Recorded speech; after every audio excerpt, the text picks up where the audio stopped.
wash and he don't clean his teeth, and he has dirty fingers. His little finger is bigger than his old boy.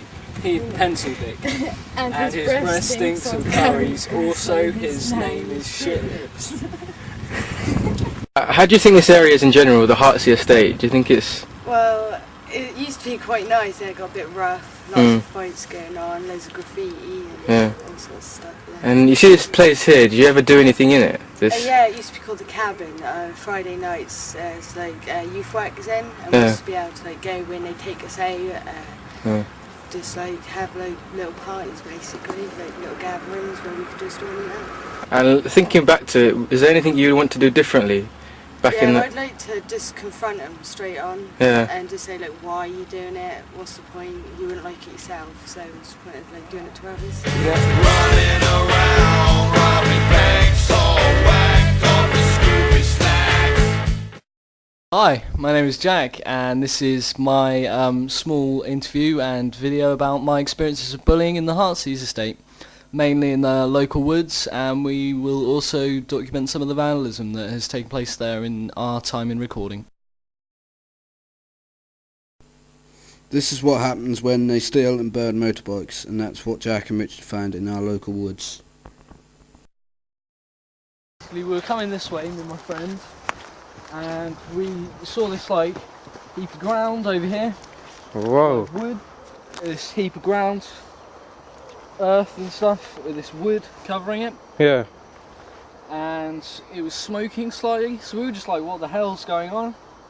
And so we just decided to start digging from it. We kind of got tired, and we just came like walking over here and stuff. And then as we went down here, this kid came along on his bike and like stopped us, and he said like, what are you doing?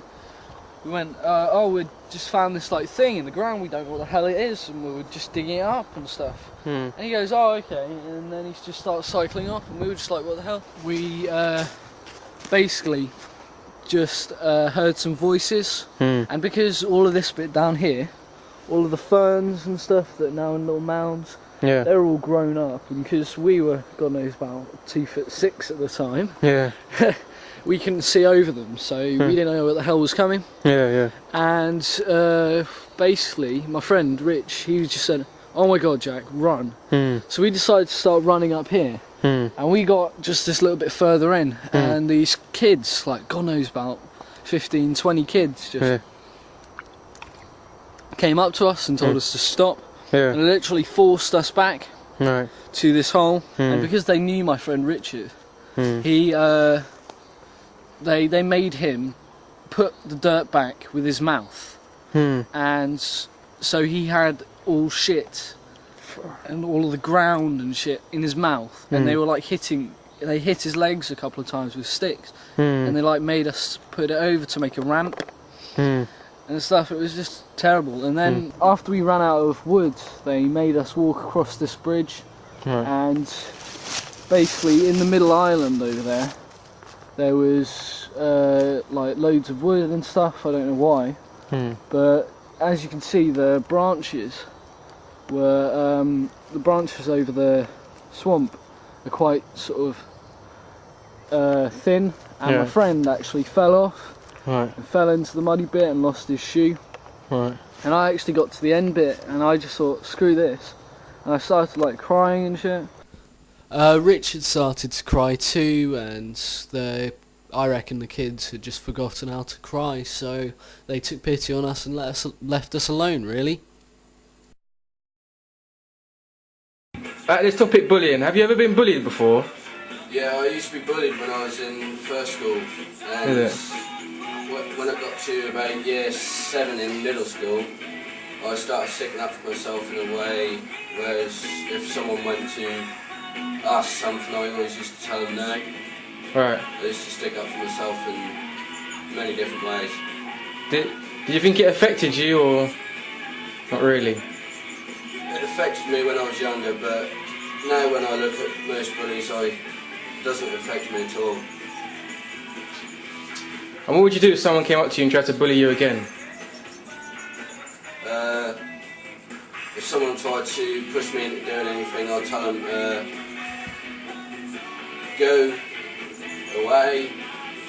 If they use any sort of physical violence, I will put physical violence back to them. Do you know of anyone that's been bullied before? Yes, I know quite a few people, and Jack, of course. And how do you think it affected them? Probably in a physical way and an emotional way, probably. Do you think that kids who are hit and bashed about by their parents are more likely to be bullies or to be bullied? I reckon most kids that have been hit by their parents will be bullies. Have you got any advice on to speak to other people who are getting bullied? What they should do to stop themselves getting bullied or to ease the situation? Stick up for themselves and tell someone. Okay, hello. Just to tell you, my name is Luke. What is your name? My name is Bert Sunderland. Okay then, and how long have you been in the Hartsey estate? I moved into my house on the 13th of May 1957. And all these things like the church and the park and the tennis court, do you think they've been used well by the young children here, or? Well, they have and they haven't. I mean, there are problems with Alderman Walker Park, and they have been ongoing. Up until 1989, actually, the park was run in a very, very controlled way with a park keeper, and it was locked. The park was always locked at night, and that was an area that was respected and that was used properly. There was a serious problem developed there, and that problem was addressed by the police and other people, and that was put right. But since then, the area has never ever been the same, and even today there are problems today with the area. A serious problem developed with youths coming in, young adults coming in on scooters and mopeds, and they were congregating in the tennis courts, and at that time there were grass courts and hard courts. There was 4 tennis courts there, and they were coming in there. There was a chap coming in every night who was dealing drugs. There was young people buying beer and cider from the shop on Clancy Road, which was open until 11 o'clock. And the whole area became a no-go zone, really. I mean, I did actually make a video of that, the activities that went on there. Wow. There's been a gang of smaller children, about 10, 11, 12, and they're actually absolutely insistent that they're going to play football on the bowling greens. Okay. Now, the bowling greens, they're highly maintained by the council through city care for the bowls club, who actually pay them a fee for that service.